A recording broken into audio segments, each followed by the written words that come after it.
What's up, my squabians? Today I'm telling you guys what my opinion was of our 18-team fantasy football league draft, how I felt that it went. Is 18 teams way too many teams to be playing with? We're gonna get into that right now, but first be sure to leave in the comment section below, would you ever participate in an 18-team draft? Or if you are participating or have in the past, what do you make of it? Is it fun? Is it kind of lame? How do you feel about it? Let me know in the comment section below. Okay, so how I felt about our 18-team draft. First of all, I thought it was a phenomenal first-time experience. I've done 10 teams, I've done 12 teams, I've done more than that a couple of times, but I've never done an 18-team league, so this was a first for me. The draft, I'm not gonna lie, it really dragged on. It was 2 hours long just to get through the draft round by round with 18 different teams picking one after another. Also, a lot of the talent was disappearing off the board, and it started to get down to those guys that are free agents and aren't even gonna have any touches this year, and some people might draft those guys to their team. So I thought that based on the amount of teams in the league, it does make it very scarce towards the end, and it did seem to drag on. By the end of it, a couple of you guys, I'm sure, switched over to auto draft. We stuck it through, we stuck it out, and in doing so, I did like to see the fact that more players are getting involved. More players are valuable in an 18-team league. Like, you have to dig deeper and you have to really know what you're talking about with these guys towards the end of the depth charts,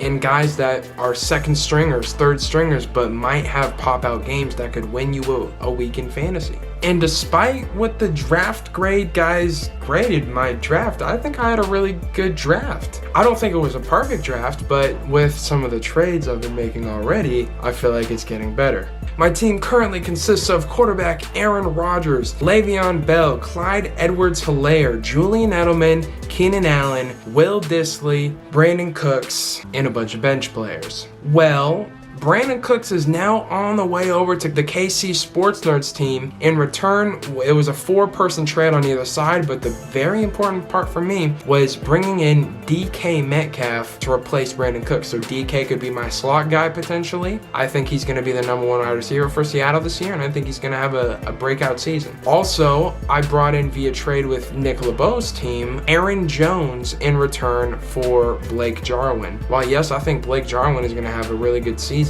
and I understand the concern that Nick LeBeau had with this tight end core, TJ Hockenson. Is he going to stay healthy? Is he going to be productive this year? So he wanted to bring in a tight end, a starter, that's going to give him an opportunity to score a lot of points. In return, he gives up Aaron Jones. Aaron Jones has to share the backfield this year with AJ Dillon, but Aaron Jones, I believe, led running backs in touchdowns scored last year, and he's still a great pass catching back in a PPR league. I have Aaron Rodgers, put him with Aaron Jones. There are certain games where Jones just goes crazy. He explodes on the scoreboard. I just have to be wary and prepared to give him the start for those scenarios. I'm not done making moves with my roster. There are still a lot of trades that I'm looking into, but for the moment, I think that I'm in a good place. I look for Le'Veon Bell to have a bounce back year after the year that he had last year. Based on the year he had last year, he was very much undervalued this year. Last year, I took him in the top 10. This year, I took him, 40th, 50th, something like that. And because of that, I was able to get a lot of value for a later pick. I understand Adam Gase doesn't have the best system, but the problem last year wasn't the amount of touches Bell got. The problem was that they couldn't block and they couldn't do anything else. Darnold was out for a very long time. This year, Darnold's going to be back. Everyone likes what they see with Sam Darnold. With young quarterbacks, the running back is their best friend. I think Le'Veon Bell has a bounce back year this year. I think the problem was last year they were overfeeding him and they were a very one-dimensional offense. Well, I think Sam Darnold improves. I think this roster improves. And they drafted a big offensive lineman, so Le'Veon Bell's going to have another big old blocker to protect him. So I think Le'Veon Bell has a bounce back year. And even if he doesn't, I think it was a really good value pick where I was able to get him. Clyde Edwards-Helaire, I wanted to stay away from this guy, to be honest, heading into the draft, but when it got down to it, it was him, Devontae Adams, and a couple other guys. He not only catches the ball tremendously well, he's a runner of the football. He's going to be a starter there. Kansas City is so explosive offensively.